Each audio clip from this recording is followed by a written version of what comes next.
subject is too taboo to discuss. Now, please welcome your hosts, Andy Barker and Drew Del Pree. We're back. Yep. It's Friday. Yep. Day after Christmas. Merry belated Christmas. Merry belated Christmas to everyone. Happy birthday, Jesus. Even though it's not really his true birthday, but that's cool. Whatever. That is, when you've never seen Full Metal Jacket, that is probably one of the funniest scenes your first time through. Yes. Because you have no idea who they're singing to. Right. I particularly like Chaplin Charlie and his magic show myself. But, whatever. So what's going on? It's been 2 weeks now? As a matter of fact, yeah. My mother asked me about that yesterday. She came over for Christmas, and she's like, are you guys not doing the show anymore? I'm like, yeah, we still are. We just, we're busy, and we had one 2 weeks ago, and we'll probably have one tonight, which we are, and we get it in when we can. Absolutely. So. But it's good. I mean, it's good to be back. Good to be back on. Good to be talking. Good to see you again. Absolutely. How was your Christmas? Did you get anything cool? Tell you what I asked for. I think I got a gift certificate to Marcelo Garcia's store. Oh, sweet. And I did just to so I had an issue. I don't know if I talked about it here, but I had an issue where I had a subscription to MG in Action, and they're making some changes. So the website was down and it wasn't quite working. Now what is that? That's Marcelo Garcia's patented sort of library of videos. They have like an filing system. It's very segregated. So you could go, beginner, mount, armbar. Really dial it in. It's racist then. Yeah. So you can really dial it in and get techniques and watch the videos. And it had a lot of his famous sparring matches and guys that come by the studio to train, like famous people would come by to train at his New York Academy, and they would film their roles. So you could watch him whoop up on Eddie Bravo, a whole bunch of people. Thanks to the medication that I take every night, I really don't remember my dreams. I don't think I really dream much, but I had one last night that I remembered. Nice. It was about jujitsu. That's all I remember. I can't remember anything else. I just know it was about jujitsu. Well, to wrap this up, I tried to cancel my membership. It was going to auto renew, and it didn't. So I couldn't get in. So I called the store. They're like, don't worry about it. We're doing something different. You shouldn't get charged if you do call us back. So I got charged. So I called them back. And they were perfect. They they were like, oh my gosh, so they just verified the account. And it was my fault it took so long because I wait, I take forever to send the emails out. And so I'm communicating with them via email. And I was like, whatever's easier, you can refund the money or send me a gi or something. And he's like, yeah, man, I'll send you a gi. That'd be easier. So I said, I'll take a gi. So they sent me a gi and a rash guard. And the rash guard, if you don't know, Marcelo Garcia moved to Hawaii and opened up an academy in Hawaii. So he's got a line of clothing in Hawaii and a line in New York. And when he came to do the seminar, he was telling us everybody in New York wants the Hawaii stuff and everyone in Hawaii wants the New York stuff. Anyway, I got the Hawaii rash guard, and it's nice. It's brown with a black sleeve. The only thing is, it says Marcelo Garcia competition team. So I can't wear it outside the academy because I ain't competing. And I suck at no-gi. That's funny. Yeah, so as soon as I put it on, a buddy of mine was like, man, that thing looks slick. Too bad you can't wear it anywhere. Called you right out. Oh, yeah, man. Oh, yeah. I was looking at it. I was like, damn, it does say competition team. But it's nice. It is nice. I've since we're wrapping that part up, I've been really working hard on this book. And so much so that I haven't paid attention to anything external. So I have no idea what's going on in the news cycle. Oh, man, neither do I. thought you had some stories. I was trying to build a cool segue there. I know you do. I just had to throw it out there. So I got some stories from around the fleet, everyone. All right. First off, with the Army, U.S. forces launched a retaliatory strike against ISIS in Syria. I don't know if you saw there was an ambush, killed 2 soldiers and an interpreter. So, we struck back, and it was called Operation Hawkeye Strike, and you can check that out. That was printed on the Army Times. Talked about that. Navy announced a new frigate program based on the Coast Guard design. They're going to call them the Trump class. Have you seen that? No, I haven't. Hey, Merry That's Christmas, hilarious. Billy. That's a side note. That's not a part of this, but you got to look at the new Trump class. He's driving the left nuts. Just Good. driving them nuts. But yeah, the Navy unveiled plans for a new frigate class modeled on the Coast Guard's Legend class national security cutter. It follows the cancellation of the Constellation class program and aims to accelerate shipbuilding to meet fleet requirements. Yeah, frigates went out, man. In fact, I was stationed aboard. Guy's probably a Master Chief by now, real go-getter, bosun mate who was on the last frigate. The Navy doesn't make them anymore; they're gone. But small ship, and he said that frigate life is, it's different. It's probably a lot like submarine life, I would imagine. Could be. He said it's busy. Very small crew. Very small crew. Yeah. All right, Air Force. Coming out of the Air Force, they upgraded their experimental AI fighter with advanced radar. Now, interestingly enough, I was listening to one of the shows I listened to, and they were talking about year-end review of stuff. Excellent questions and very interesting answers, right? Like, best political comeback, da-da-da-da-da. And they were talking about, most here and gone story. Like it was here, it was a big deal, and now it's gone, and nobody seems to care. And the one guy said the drones, man. You remember those drones? And all of a sudden, Trump gets elected, said they're nothing to worry about, and we're like, okay. He's like, but there was a while where we were like, holy crap, what are these things? They're everywhere. Yeah, in New Jersey. Yeah, and remember a guy got thrown in jail for shooting one. He shot one down because of all the hysteria, but you can't. They were lying about it, right? There were all the lies going like, we don't know, but we do know, but don't worry about it. And you wonder why you can't trust the government. Yeah, yeah. And I was just thinking, I was like, man, that dude is so right, man. And when I saw this story, it reminded me of that, reminding me of the drones. And I was like, that's right, man. I remember that I couldn't go a day without like, man, the drones. What about the 3i Atlas or whatever? Oh, the asteroid. Yeah.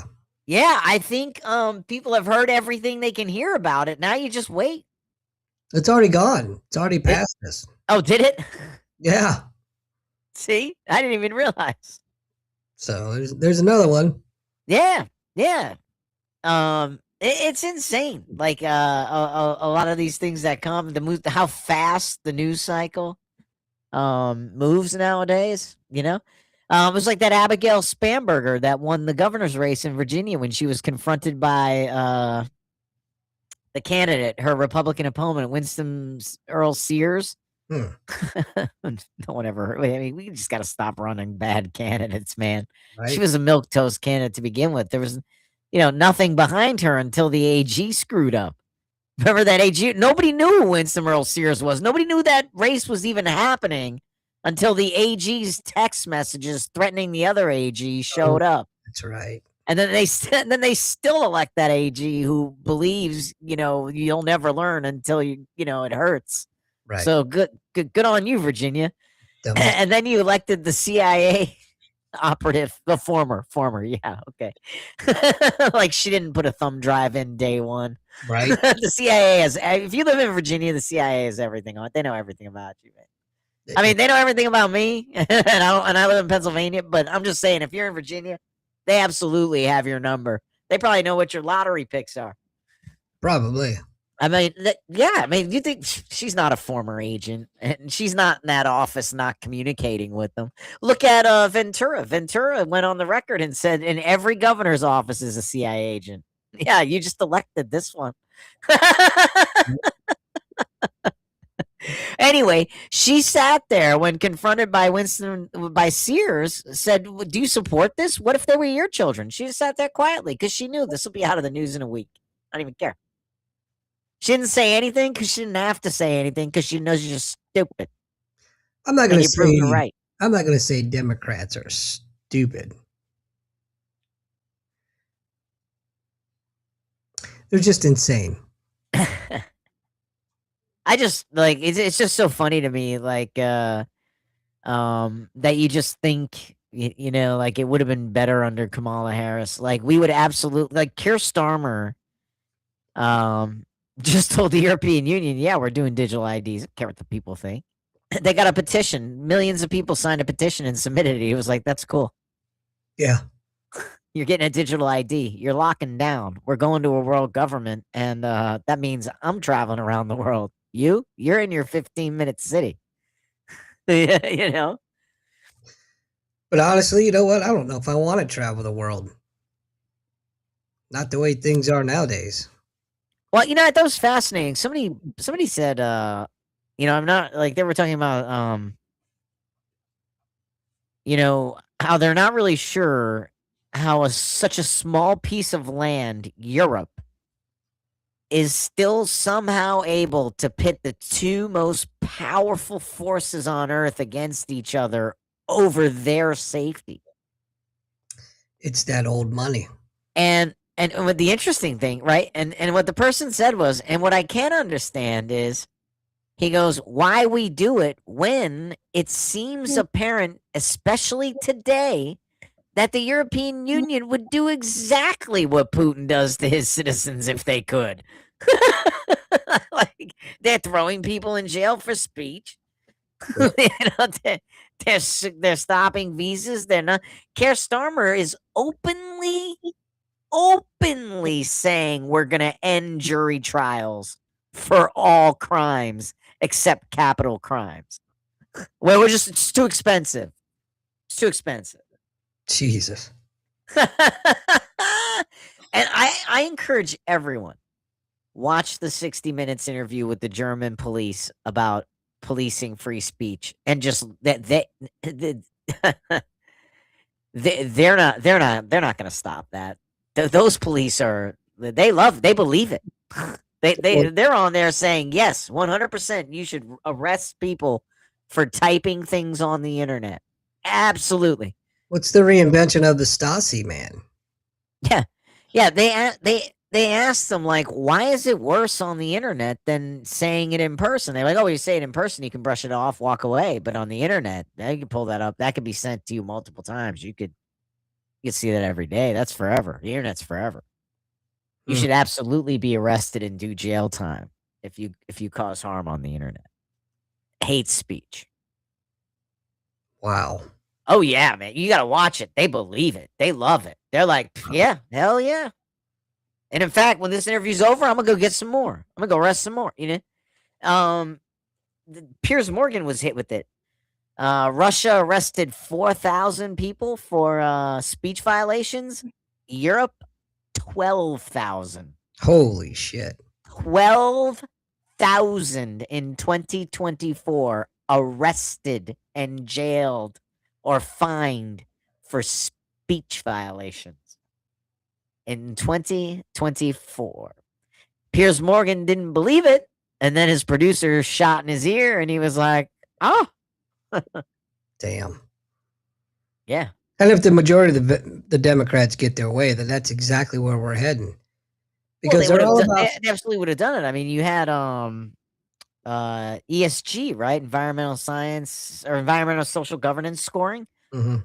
And the European Union passed a law that goes into effect next year. And Kamala Harris wouldn't have stopped it, but Trump stopped it. Mhm.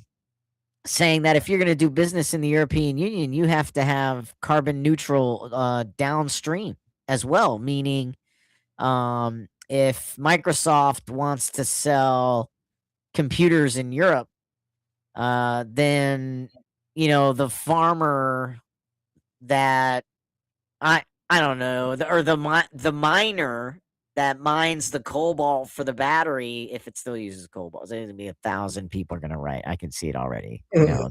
know, we already get enough email criticizing my. It's the But anyway, um, Yeah, that'll be how getting the mine out of the cobalt. Then that mine has to be carbon neutral as well. So like every entity that contributes to the construction of the computer, even the truck driver that drives the parts from one place to another, It's if they're impossible. involved in the supply chain of building that computer and it's sold in the EU, it has to be carbon neutral, or you're not allowed to sell it. That would kill people back here in the US. No small business would be able to supply Europe with whatever parts if they had a relationship. Nope. So, I mean, Kamala Harris wouldn't stop that, but Trump is in. Trump's like, go ahead, yeah, we'll tariff the shit out of you, man. Yeah. The whole hate speech and whatnot, the Democrats have hijacked it, as they always do with everything. They're all about free speech as long as your beliefs align with theirs. If your beliefs don't, then it's automatically, then it's not free speech. And they fail to see the contradiction in that. And that's why I say it's a mental disease, man. These Trump haters, oh my God. You're stupid. You're stupid for letting one man affect your mental health in that fashion. Good on you. Well, yeah, what I don't understand is like it's not it's not him, it's the office. Like that's what I think people don't understand. Like one man shouldn't affect you that much. And if they do, then that's a problem with the office. You know? Just stop blaming the man, stop blaming the voters. That's a problem with the office. We sit here and we say there's 3 co-equal branches of government, but they're not co-equal. Who said we're the ones who are saying that? The founding fathers never. I mean, they're not co-equal. Okay, they're not.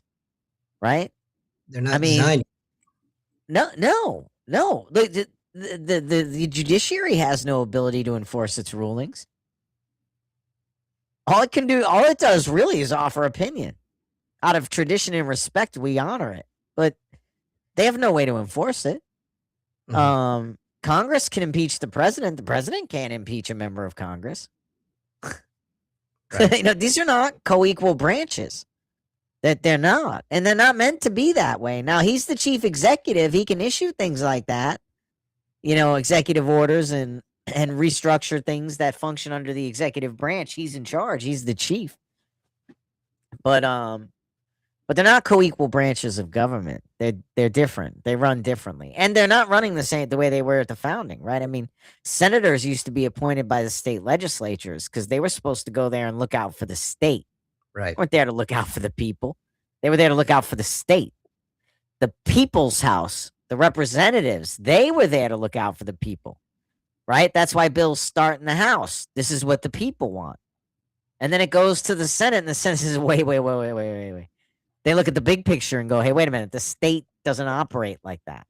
Our state operates like this. So you need to change this and change that. Send it back. Right? And then it goes back to the House and the people. And then the people look and go, oh, no, hell no. You know what? Then don't do that. or they say, yeah, okay, we could, if the state needs a change like that and I can live with that, then okay. I think you're giving them a little more credit than what they deserve. Well, that's how it's supposed to run. But what happened was senators. I'm talking about the people that, when you're saying it's not a problem with the individual, it's a problem with the office. Oh, yeah. I think you're highbrowing the shit out of that. And most of these people that, well, let's just face it, that let Trump bottom that much, they're definitely not highbrow types. Right.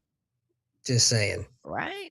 So right. I really do believe it's some kind of, it's a mental disorder that you let one person who you don't know personally, who does not affect you personally, but yet you hate him so much to the point that it drives your every fucking thought. Right. That's a little problem, man. And that's why I say you give these clowns too much credit. I agree with what you're saying, but I think that's way over their head. No way they can see that. Not through the hate, No, yeah. Oh, yeah. It's insane, man. people are posting pictures that have been on the internet for 10, 15 years, man. This is gonna sink Trump. I know people that, and this is why I'm never on Facebook, man. And if it wasn't for this podcast, I would have gotten rid of Facebook a long, long time ago. But people are making, daily posts of something about Trump or the administration. I'm like, you know what? Where was your vigor with this when the other administration was in? Because I promise you, they fucked up a lot more shit than this guy is. Oh, It has nothing to do with politics, everything to do with being told what you're supposed to like and what you're not supposed to like. oh man, and my favorite is like, history's gonna remember you, Trump supporter. Really? Okay. I'm okay with that, man. When the emotion is removed, I am 100% okay with that. Mm-hmm. 100, 200 years from now, they're going to read back and say, what the fuck were they thinking, man? Well, I think Go ahead. yeah, I think the Joe Biden presidency, I mean, the fact that they hid his decline and had Yeah. a shadow government, you cannot deny there was a shadow government. That man was not in control. Books are coming out left and right. Jake Tapper hired an image specialist because he covered for it.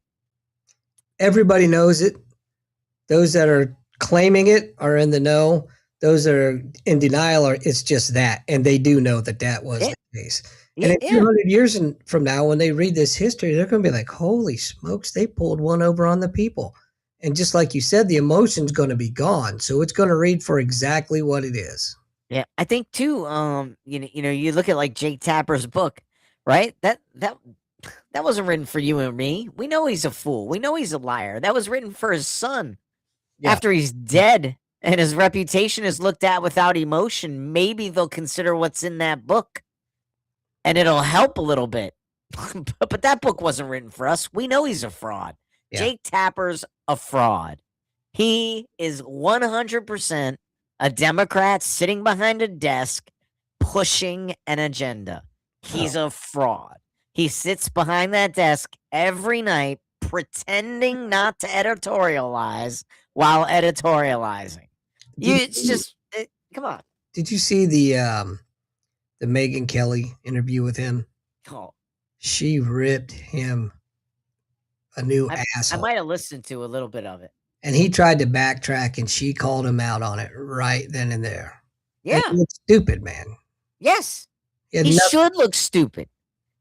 It's like every time I would see people interview John Brennan, don't you remember he like lied before Congress because he thought it was good for America? Like, you don't think on this TV show he's not going to lie if he thinks it's good for America? Right. This guy will do anything. He doesn't care. He doesn't care what you think. He knows best. But why anyone would talk to him? He's a known liar. He's been caught. Like, well, let's face it, that shit sells, man. And these companies aren't about giving us the news, man. They're about selling us tragedy and whatever. He sits on the Atlantic Council. 7 directors of the CIA sit on the Atlantic Council. He sits on it. A known liar, perjurer, just sitting on these big giant think tanks, just raking in the USAID money. Makes me feel so much more secure and safe, but really, you busted my balls for this in the past, but that's why I just stay in my own little bubble, man. I can't do anything about those fools. Yeah. I just stay I control what I can control, and the rest I don't even worry about it, man. I don't have the energy or the time to worry about that shit. Yeah, I mean, people hate when I say this, and I remember somebody was leaving, and I said this out loud, and I realized how bad it must have sounded, right? But they were like, they were getting pushed out, and they were like, I'm leaving, and you should too. It's a toxic environment in here. And I was like, yeah. I was like, but I'm a survivor. And And I like realized how horrible that must have sounded to them. Like, this guy's got no loyalty. Should have told him, bitch, this ain't the airport. You ain't got to announce your departure. I mean, I'm just saying, like, I got a lot of loyalty, but I am a survivor, man. Like, I am a survivor. Like, I always feel like, I feel like I should be playing Destiny's Child in the background right now. yeah, I don't know. I feel like when people talk about these critical things, I'm like, it can't be that. I mean, come on, man. You really think it's gonna get, I'll survive.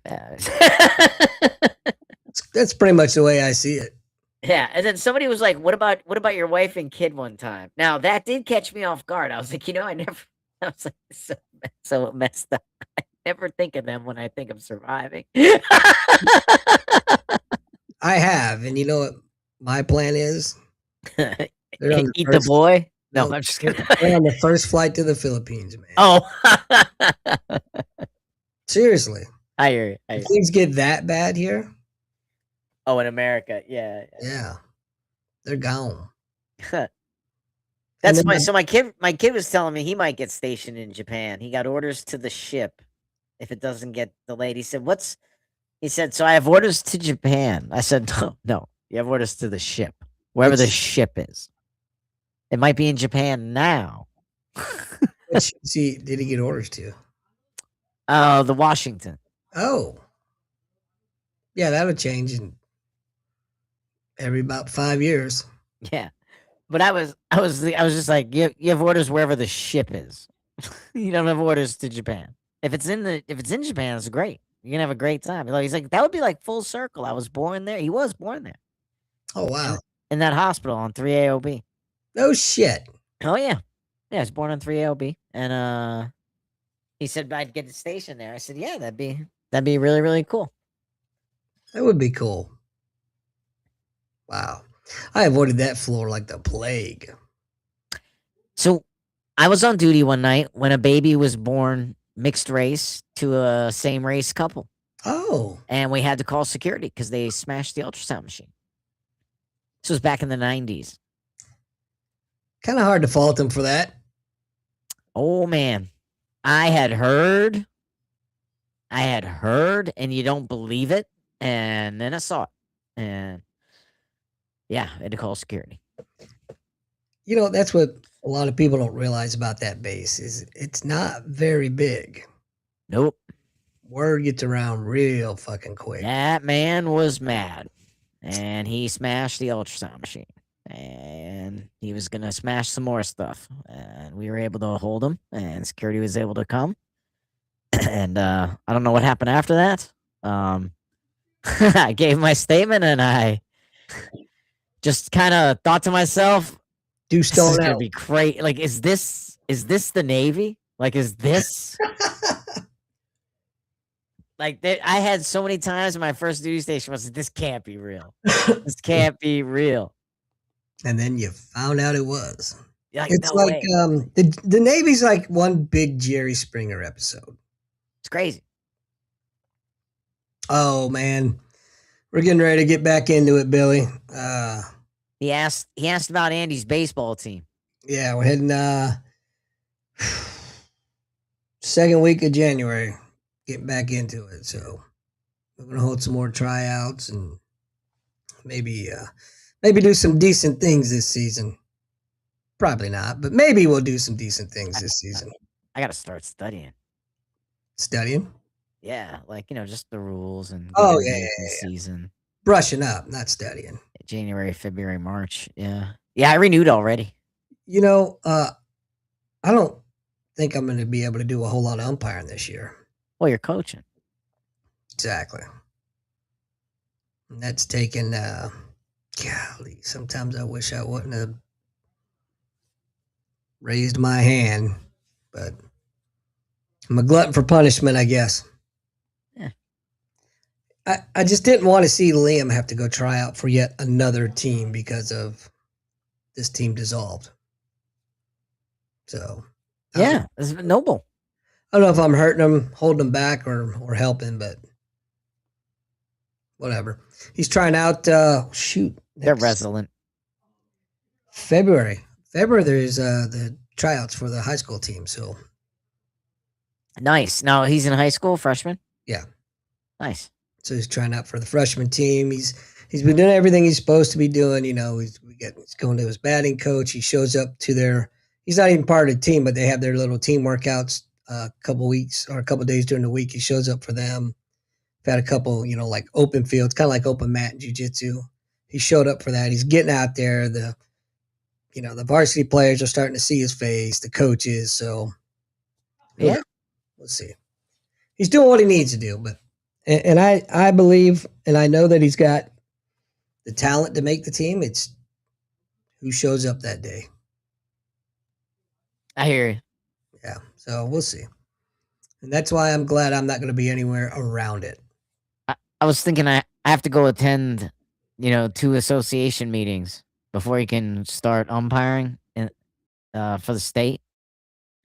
And I haven't seen that umpire that told me like I'll never go anywhere, but he was wrong. And I sent him the pictures. And I sent him the pages, and I sent him the news article saying not only are you wrong, but you've been wrong for about 10 years. I haven't seen that guy. Oh, shocking. And well, no, I haven't been to a meeting. Like what I'm saying is since that argument and the follow-up text messaging, I have not seen him. So this will be the first time seeing him. I wonder if he'll have some shit to say. Because his friend tried to back him up later on. And I was like, man, you guys or his friend was trying to tell me how to rush games. And I was like, it's bullshit, man. I was like, man, you guys be making stuff up, man. Sending me on witch hunts for rules that don't even exist. And he was like, oh, no. And then he like drove off. He like got mad and peeled off out of the parking lot. Yeah, because you fucking called him out on his bullshit. So I haven't seen him either. So I can't wait, man. I'm gonna be going to this association meeting like, what's up, man? Looking for a fight, huh? Not really. They're both old. Well, the one guy's old, man. Not a physical fight, but yeah. No, the other guy, he's young. But no, I'm not looking for a fight, man. I'm just looking to be like we talked about, right? I'm open to all feedback that's very, that's legitimate. Yeah. I'm open to, all verifiable feedback. Don't go making shit up just because you've been doing it this way for 20 plus years. Yeah. Yeah. Look, and here's the other thing too. This year, when I go there, I'm just gonna tell like my partners, hey, look, man, I'm new. I'm not gonna play this, like, hey, that's my call, your call. Okay, I need help, man. Okay, if I miss, just make the freaking call. All right, don't come to me between an inning after I'm like yelling at the coach, or like me and the coach are arguing, saying, "Yeah, I saw it, but it's your call." Yeah, like, help me out, man. We're partners for a reason. Yeah, I'm new, man. Help me out, man. Help me out. Like, let's like that. That's like because the dude was telling me about the box, like when the coach was getting mad about the box. Like that I was missing some box or something. Then he finally calls it and he's like, thanks, Jeff. The coach, thanks, Jeff. Oh, wow. And then later on he's like, yeah, those are your call, behind the plate and everything. And that was the guy that was all wrong about the play at home plate too. Okay, I'm not saying a word on that one. Yeah, that's right, Billy. These guys, they get complacent. They never go to clinics. They never try to improve. The only clinics they go to are the ones that are actually required for them to go to so they can umpire that year. And they've been around so long and they bullshitted so many people that nobody calls them out on it anymore. And they just continue to do what they're doing. It's that Pavlovian response, nobody's called me out. I must be doing something right. Keep doing it. Yeah. And that's my other thing. Like a lot of the stuff, like a lot of the comments that I got, like from those guys during the high school season, during summer ball with 2 guys I didn't get a chance to work with, but are high school umpires, but they run the summer. I was asking them and telling them, hey, I got this feedback. Or they would say, hey, why do you do that? And I said, well, I'm working on that. That was an accident. I don't mean to do that. Like when I call strikes after they swing. Mhm. I'm like, that's an accident. That's an accident. I'm trying to get over that, or like I'm working on this, or I'm working on that.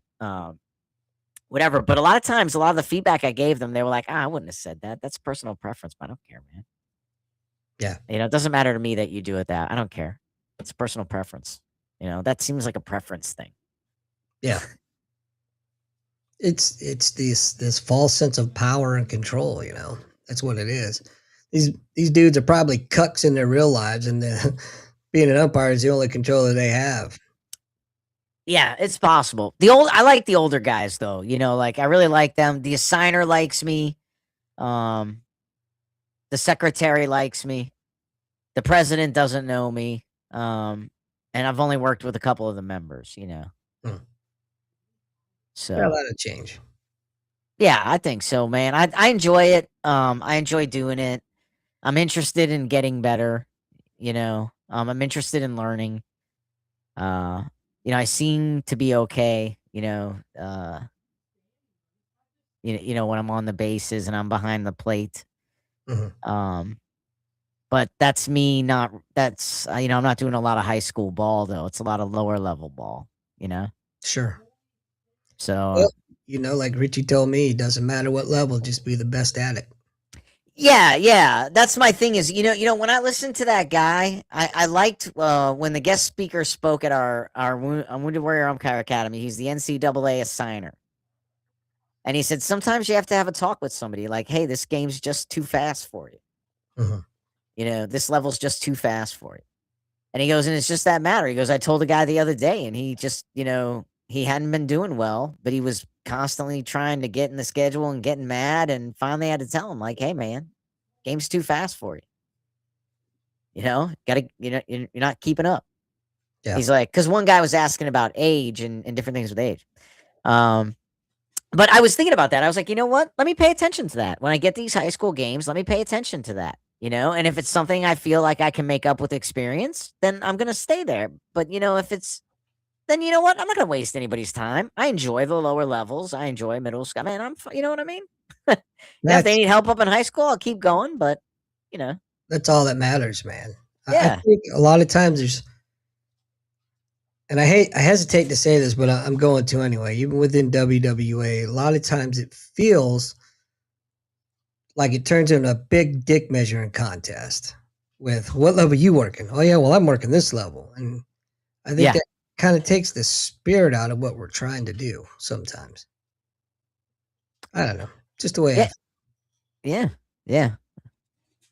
I think it's I enjoy that was my goal, right? My goal was to be the best that I could be, right? I enjoy baseball and I'll just be the best that I could be. And, if I do some high school games, cool, right?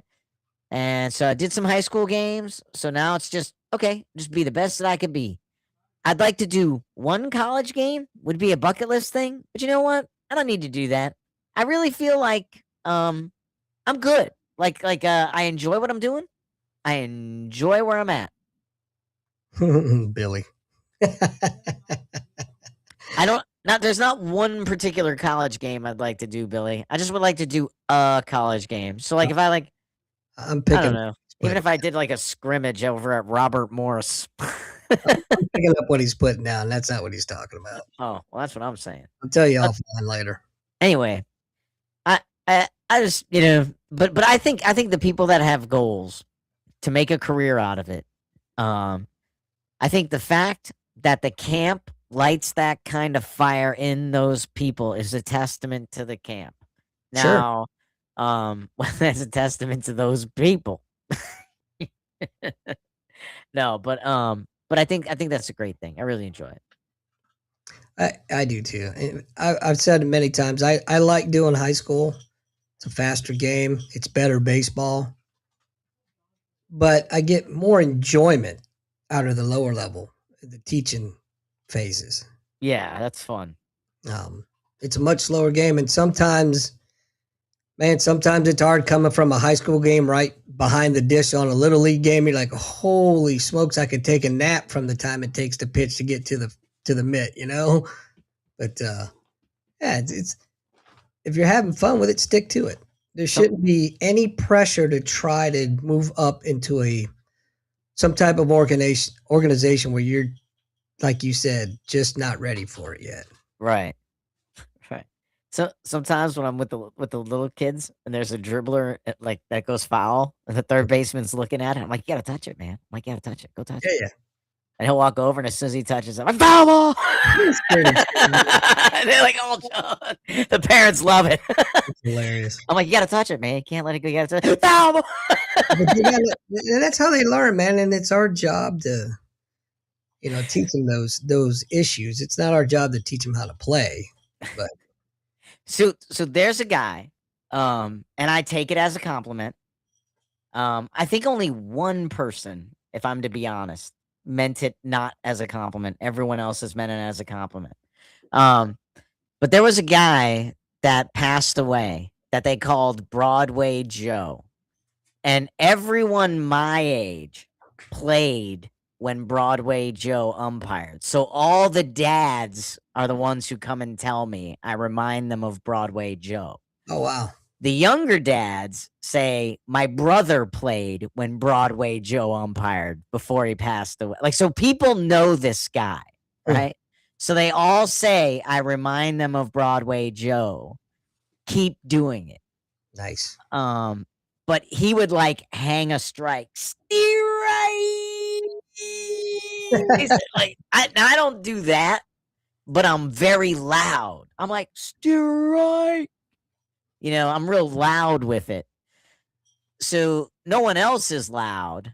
So it caught their attention. And they said, because I'm loud, they say I don't do it like he did it. Like he would hang it. But they said, but just the whole loud and the kids loved. They said it's not like people made it a point to tell me it's not a dig. They're like Broadway, like everybody, you say his name and literally everyone in North Pittsburgh baseball knows the name Broadway Joe. It's crazy. That's So I take it as a huge compliment. Absolutely, you should. And that tells me that you're right at the correct level. Yeah, You're- exactly. You're having fun with it. You're making an impact. You know what? Truth be told, you're not going to make an impact at the collegiate level or No, at the minor league level or at the big league level. no. I just want to do one of the games to see the speed and say I was there. And, after that, I'm good. I've worked a couple of JUCO games, man. It's the JUCO colleges I worked were comparative to high level high school, like postseason, fast. Good baseball, not great, but good baseball, and it was fun. Nice. Working 3-man, that was a lot of fun. I would like to do more of that. I heard, and I think I heard Richie say a version of this or something different. But anyway, one guy was telling me that there was an old school umpire who doesn't do it anymore. And when asked, what do you want to do, bases or plate? He'd always say the plate. And he'd say, people think the bases are easier. He said, but the plate, you're behind gear and equipment, and no one can see what you're doing. On the bases, everyone sees what you're doing and sees the play happening. He said, no one can see the strike zone. Like, Yeah, but I hear what he's saying, but you know what? The plate give me 1 second. Alma, go potty. Go potty. Never mind. Sorry, Liam. Anyway, the hell was I saying? we're talking about the plate. Oh yeah, I see what he's saying, but I mean, all eyes, everybody watches every pitch. Yeah. And But when there's like a mistake made, like you're kind of covered, right? So like nobody knows you weren't looking if you weren't. Like if your head was this way, you know what I'm saying? Like I think the plate's the most exciting. That's where all the action is. That's why I like working it. I think time goes by fast. I know a lot of guys that don't like working the plate though. Maybe physically. I think it's some of them. I think is intimidation. Yeah. Fear of making a wrong call. But man, we all fuck up. Who cares? Oh man, dude, I can't. I feel like I know it's not happening, but in my head, I'm like, I hope I'm not giving one team a better zone than another. You know what I mean? Yeah. Like in my mind, I'm like, I wonder if shirt color affects strikes. I'm like, I wonder if my, you know what I mean? Like in my head, I start like, I'm my own worst enemy. Honestly, for the most part, unless we're messing up, nobody cares about us. Nobody's watching us, and I'm perfectly fine with that. Yeah. It shouldn't be about us, right? We're the third team theoretically saying, but it ain't about us. Listen, we got to wrap this up because almost pacing like I'm. I got you, man. Take her out. Anyway, we'll be back potentially next week. Potentially. No, we won't. No, we will not. I will be at our old friend Steezo's. Oh, okay. Yeah. All right. Well, then we'll be back after the new year. Yes, absolutely. All right, everybody. I'm not playing the music. I got to take awesome, Billy. I don't want to shit in my damn house. Have a good night. All right, everybody. Peace.